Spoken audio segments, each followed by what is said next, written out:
Hello students, good morning. Welcome to the डिसलवा classes. मैं अफीफ़ा, आपकी बायोलॉजी फैकल्टी। आज हम फिर एक नए चैप्टर के साथ स्टार्ट कर रहे हैं जिसका नेम है principle of inheritance and variations, वंशागति और विविधता के सिद्धांत। जैसा कि हमने लास्ट चैप्टर अपना फुल एनर्जी के साथ कंप्लीट किया, कुछ डिस्टर्बेंस आया, बट स्टिल आज से रेगुलर क्लासेस होंगी।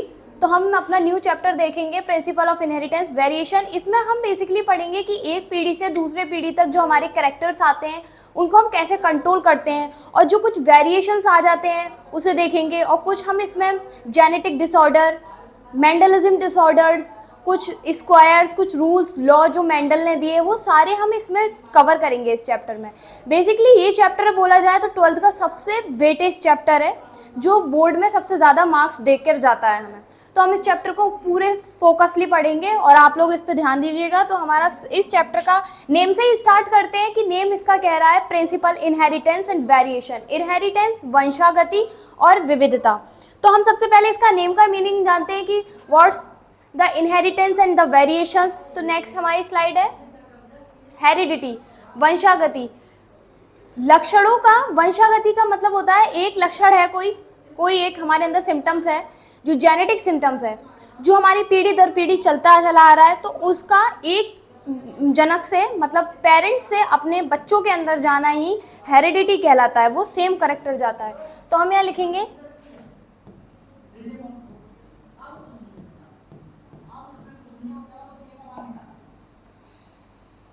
जस्ट एक मिनट,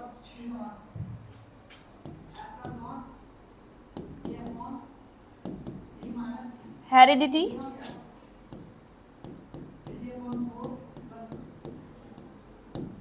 जिसे हमने वंशागति बोला। हम इस पे लिखेंगे कि लक्षणों का अपने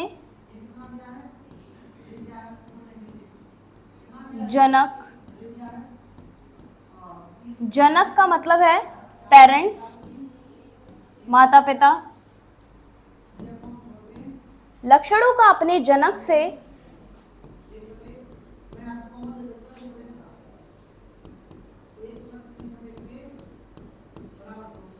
संतति में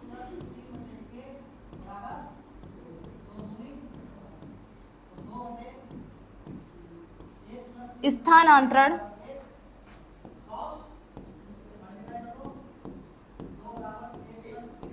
वंशागति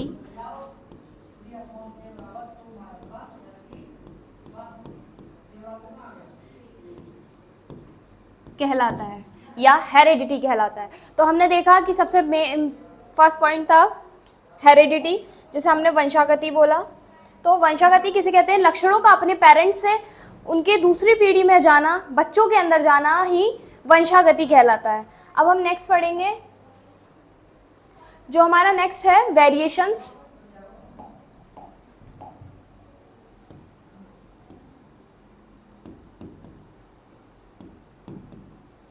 वेरिएशन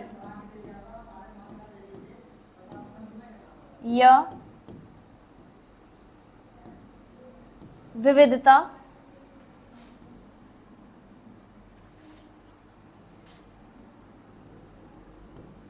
वह लक्षण जो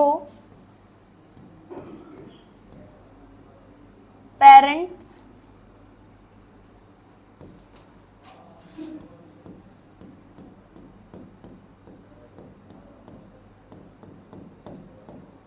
माता पिता से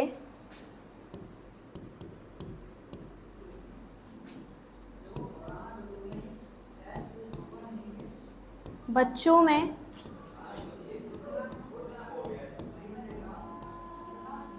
माता पिता से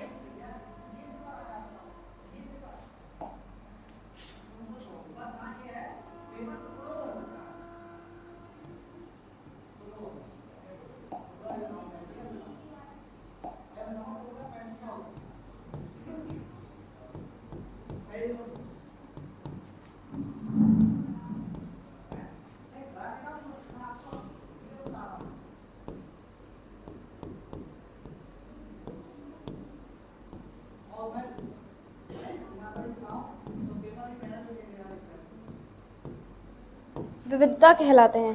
ठीक, तो वेरिएशंस हमने देखा, विविधता वेरिएशंस को हम अगर इसका सिनोनिम लें वेरिएशन का, तो इसका मतलब हो जाएगा डिफरेंस अगर हम नॉर्मल लैंग्वेज में बोले, लेकिन हम इसे बायोलॉजी की लैंग्वेज में वेरिएशंस बोलेंगे। विविधता वह लक्षण जो पेरेंट्स से बच्चों में नहीं पहुंचते, वे विविधता कहलाते हैं। ये इनमें डिफ्रेंशिएशन हो जाता है। जब हम अपने पेरेंट्स से हम लोग जन्म लेते हैं तो हमारे कुछ करेक्टर हमारे पेरेंट्स से मिलते हैं, कुछ करेक्टर हमारे पेरेंट्स से नहीं मिलते हैं।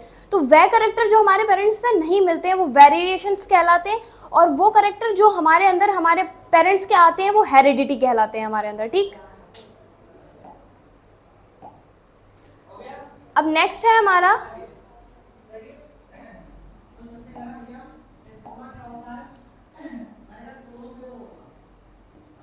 वंशागति। ये वंशागति, अनुवांशिकी, ये कुछ सिमिलर डेफिनेशन है, बट ये हमारे उसमें डिफरेंट तरीके से पूछी जाती हैं कि क्या होता है। तो वंशागति, जिसे हम इंग्लिश में बोलेंगे इनहेरिटेंस। वंशागति क्या है, तो हम इसमें लिखेंगे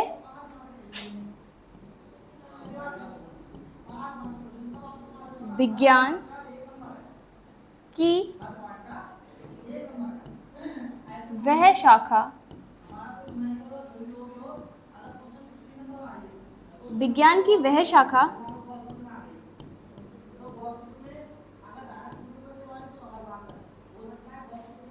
जिसके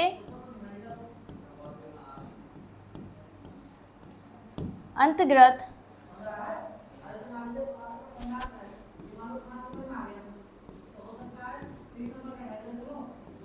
हम एक पीढ़ी से दूसरी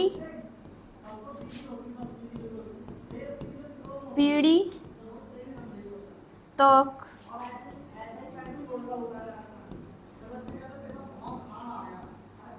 पहुंचने वाले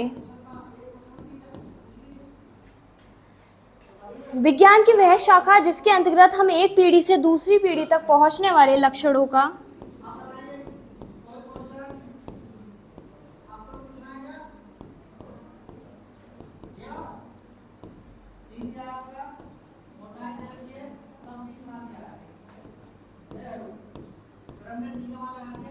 अध्ययन करते हैं।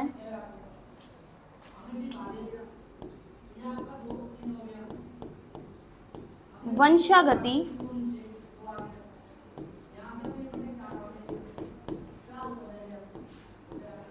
कहलाती है। तो हमने देखा कि विज्ञान की वह शाखा जिसके अंतर्गत हम एक पीढ़ी से दूसरी पीढ़ी तक पहुंचने वाले लक्षणों का अध्ययन करते हैं वह वंशागति कहलाती है। हम इसमें वंशागति के जो हम अध्ययन करते हैं तो ये कुछ लक्षण होते हैं, ये इस पर डेफिनेशंस आती हैं, छोटी छोटी डेफिनेशंस होती है, इसलिए मैं लिखवा रही हूँ वंशागति लक्षण। तो ये होगा वह लक्षण जो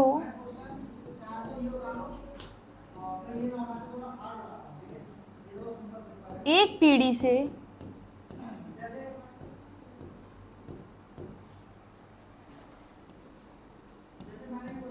दूसरी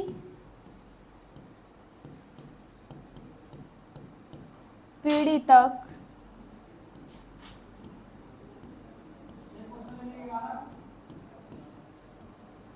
पहुंचते हैं। वंशागति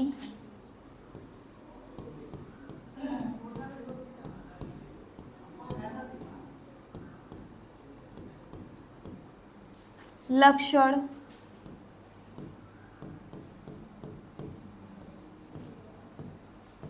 कहलाते हैं। तो हमने देखा कि वंशागति लक्षण किसे कहते हैं, वह लक्षण जो एक पीढ़ी से दूसरी पीढ़ी तक पहुंचते हैं वह वंशागति लक्षण कहलाते हैं। ठीक, वंशागति को हम अनुवांशिकी भी कहते हैं, यहाँ पे लिख लेते हैं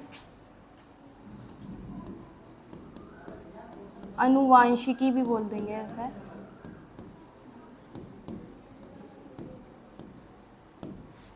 ठीक, नेक्स्ट फिर हम इसे आनुवांशिक लक्षण बोल देंगे।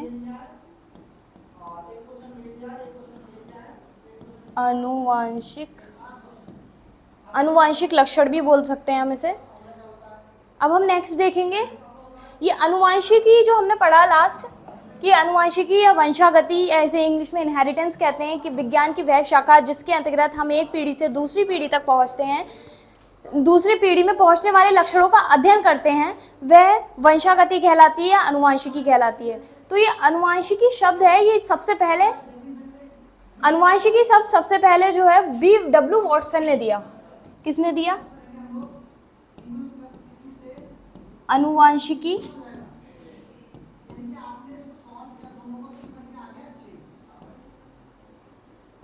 आनुवांशिकी शब्द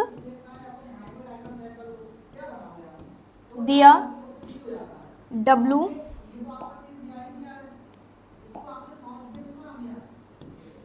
बैटसन ने, ठीक।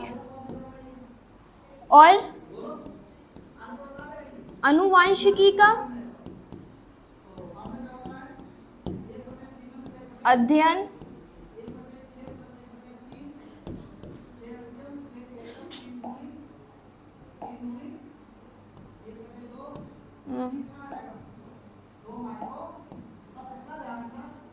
मेंडल ने किया, ठीक। आनुवांशिकी शब्द जो है वो W. बैटसन ने दिया था, आनुवांशिकी का अध्ययन मेंडल ने किया था।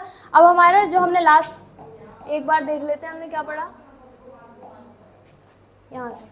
हेरिडिटी वो होता है लक्षणों का अपने जनक से संतति में, संतान में या बच्चों में ट्रांसफर, वो वंशागति कहलाता है या हेरिडिटी कहलाता है, ठीक।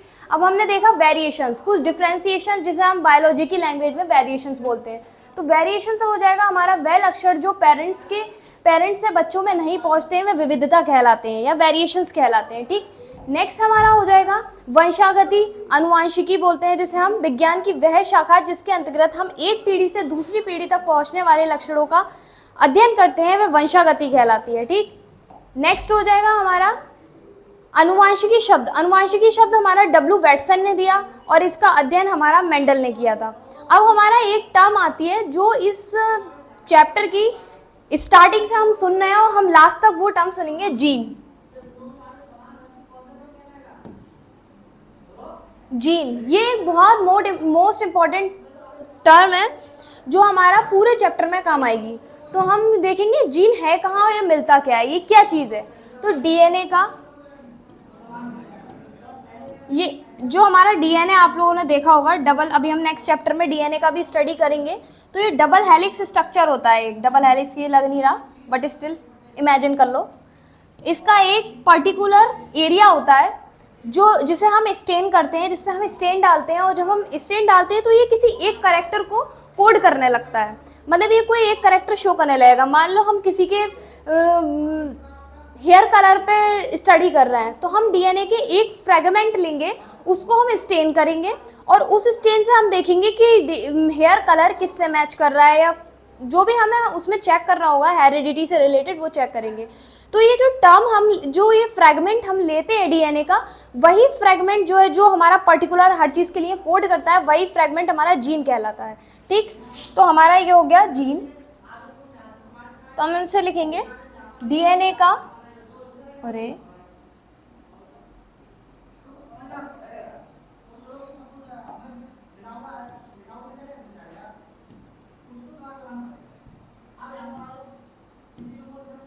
डीएनए का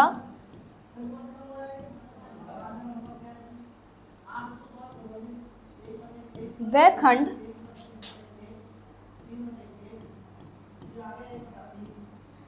इसमें जो हमने जीन को देखा कि डीएनए का वह खंड जो किसी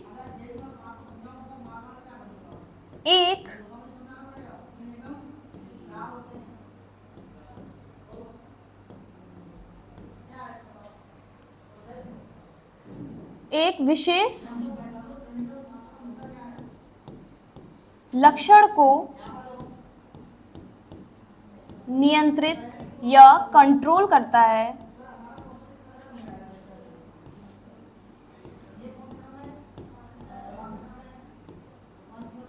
नियंत्रित करता है जीन कहलाता है।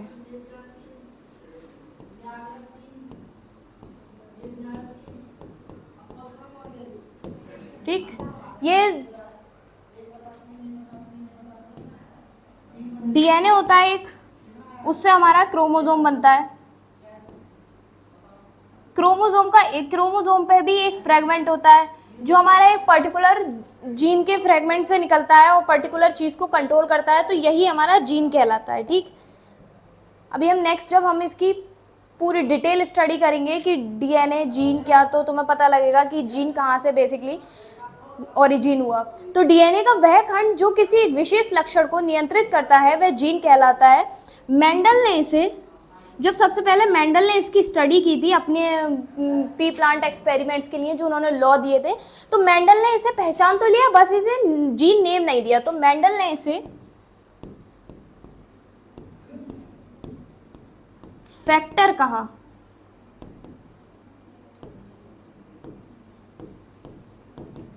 ये एमसीक्यूज में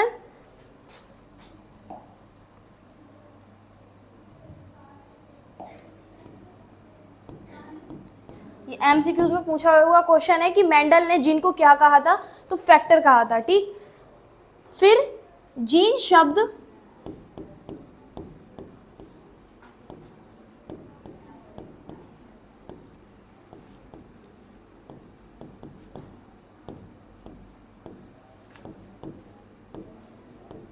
जीन शब्द किसने दिया? मेंडल ने इसे फैक्टर बोला। जीन शब्द जोहानसन वैज्ञानिक ने दिया। ठीक है, तो जीन, डीएनए का वह फ्रेगमेंट जो किसी एक विशेष लक्षण को कंट्रोल करता है या विशेष सिम्टम को कंट्रोल करता है वह जीन कहलाता है। मेंडल ने इसे फैक्टर कहा। जीन शब्द किसने दिया? जॉनसन ने बाद में जीन शब्द दिया। ठीक है, अब हमारा नेक्स्ट जीन देख लिया, अब नेक्स्ट आ जाएगा हमारा, इसकी भी एक छोटी टर्म है एलील। इसकी भी अभी हमें बहुत आगे ज़रूरत पड़ने वाली है, तो हम इसे यहीं से क्लियर करेंगे कि एलील होता क्या है। हिंदी में भी इसे एलील ही लिखते हैं। ठीक है, एलील।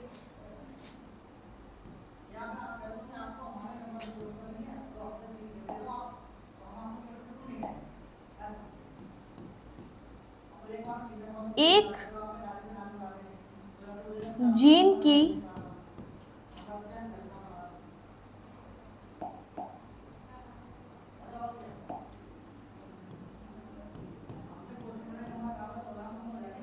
दो फॉर्म जो लक्षण को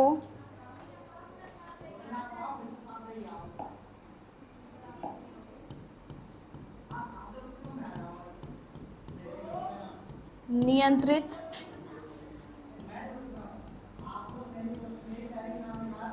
करती हैं एलील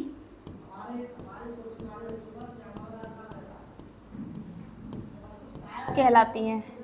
एग्जाम्पल में हम देखेंगे, एक प्लांट होता है, नॉर्मली हम प्लांट को देखते हैं कि इसका कलर क्या है, प्लांट का डेंस है या थोड़ा सा कम डेंस है, ये सारी चीज़ें। लेकिन एलील से हम देखेंगे, हमने देख लिया कि ये प्लांट, जीन में हमने देख लिया कि ये प्लांट किस प्लांट से आ रहा है या इसके पेरेंट्स कौन है, ये तो हमने जीन से पता लगा लिया। एलील से हम प्लांट की डिफरेंट फॉर्म पता लगाएंगे, जैसे कि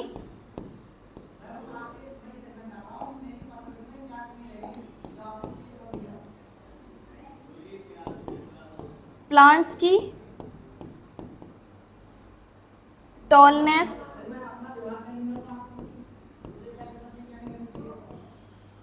लंबाई और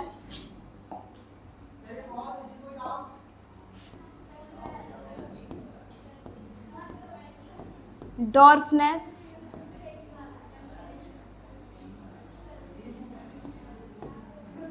मतलब उसका, जिसे हम बोलते हैं प्लांट्स का बौनापन। ठीक है, ये हो गई एलील। ये एक जीन की दो फॉर्म होती है, डीएनए हो गया ये देखा हमने, ये हमारा डीएनए हो गया, इसका एक स्मॉल फ्रेगमेंट लिया, इससे हमारा जीन बना।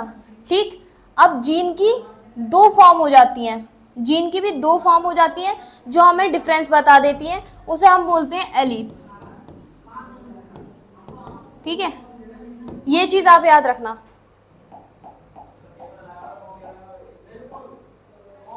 तो ये हमारा फर्स्ट देखा हमने हेरिडिटी। एक बार क्विक रिवीजन ले लेते हैं। हेरिडिटी वंशागति, लक्षणों का अपने जनक से संतति में स्थानांतरण वंशागति कहलाता है। नेक्स्ट हो गया हमारा वेरिएशन, विविधता, नॉर्मल लैंग्वेज में डिफरेंस भी बोल सकते हैं हम इसे। तो वह लक्षण जो पेरेंट्स से बच्चों में नहीं पहुंचते वह विविधता कहलाते हैं या डिफरेंशिएशंस कहलाते हैं, ये हमने देखा। फिर हमने देखा वंशागति, अनुवांशिकी या इनहेरिटेंस। तो वह लक्षण, विज्ञान की वह शाखा जिसके अंतर्गत हम एक पीढ़ी से दूसरी पीढ़ी तक पहुंचने वाले लक्षणों का अध्ययन करते हैं, वे वंशागति कहलाते हैं। नेक्स्ट हमने देखा अनुवांशिकी, शब्द बी वॉटसन ने दिया, और इसकी जो डिटेल स्टडी करी अनुवांशिकी की वो किसने करी, मेंडल ने करी। आगे नेक्स्ट लेक्चर में हम पढ़ेंगे कि मेंडल ने इस पे किस चीज़ पे स्टडी की थी, कौन से प्लांट पे स्टडी की थी, क्या क्या चीज़ें यूज़ की थी, ये हम आगे नेक्स्ट वीडियो में देखेंगे। फिर आ गया एक टर्म आ गई जीन, जो एक बेसिकली बहुत छोटी टर्म है। ये डीएनए का वह खंड है जो किसी एक विशेष लक्षण को कंट्रोल करता है, नियंत्रित करता है, जीन कहलाता है। मेंडल ने इसे फैक्टर कहा, मेंडल ने इसे एलील नहीं कहा। ये एमसीक्यूज का क्वेश्चन है, इंपॉर्टेंट है ये। ठीक, नेक्स्ट है हमारा जीन शब्द किसने दिया, जीन शब्द जोहानसन वैज्ञानिक ने दिया। एंड नेक्स्ट हमारा आ जाता है एलील। एलील भी जीन की एक बहुत छोटी टर्म है। ये जीन की दो फॉर्म, एक जीन की दो फॉर्म जो लक्षणों को कंट्रोल करती हैं, नियंत्रित करती हैं, एलील कहलाती हैं। जैसे कि प्लांट्स की टॉलनेस हो गई और प्लांट्स की डॉफनेस हो गई। इससे आगे का जो हम कल स्टार्ट करेंगे हम मेंडल्स के लॉज से, तो नेक्स्ट वीडियो को से रिलेट रहिएगा और मिलते हैं हम नेक्स्ट वीडियो में। जब तक के लिए बाय बाय, टेक केयर और अपनी पढ़ाई कंटिन्यू रखो। बस